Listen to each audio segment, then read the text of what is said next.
On behalf of our forefathers in the faith, men and women of great courage and self-sacrifice, who cry out as one voice down through the ages to us to take up the challenge of our day.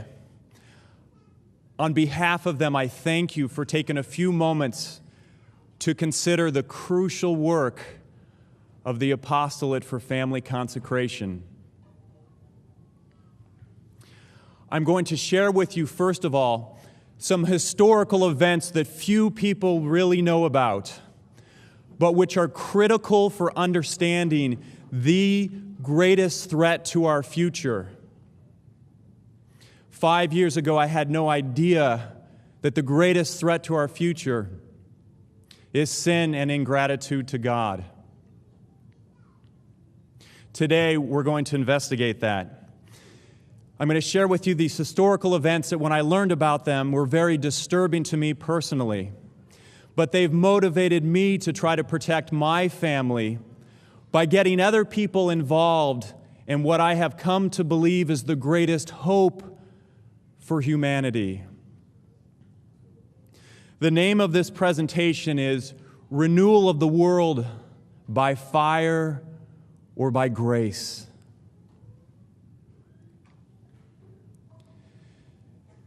The future of our children and of all succeeding generations hangs in the balance.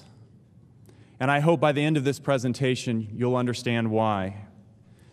To get our attention at the beginning of the 20th century, there occurred the greatest public miracle in the history of the world, second only to the resurrection of Christ. Do you know what that public miracle was? It was indeed the miracle of the sun in Fatima, Portugal in 1917. I'm going to describe to you what happened, and I'm going to use some of the words of Sister Lucia, who was the oldest of 3 shepherd children, who reported monthly apparitions from a heavenly lady from May 13th through October 13th, 1917. They foretold the date of a public miracle. That date came, and on the day it rained all day long up until the point and up until the moment of the miracle. As the miracle arrived, the clouds parted, it stopped raining, and the sun appeared as a silver disk in the sky.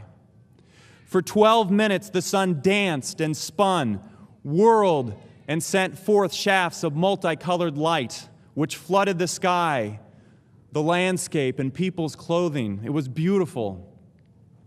The sun, all of a sudden, plunged down towards the earth like a monstrous fireball, causing people to run and fall on their knees in the mud, calling out their sins in imminent expectation of the end of the world.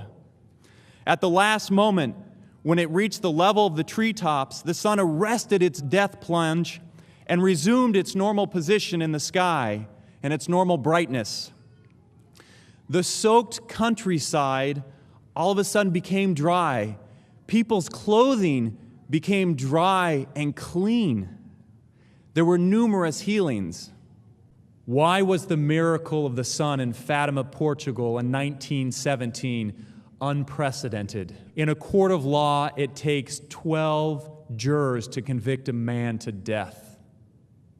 On that day, there were more than 12 witnesses. There were actually 70,000 people who witnessed this. Why else was it unprecedented? It was unprecedented because it was documented by an antagonistic, atheistic press. They came to laugh at the apparition. Why else? This vision, this miracle, was prophesied ahead of time so that people could come and see.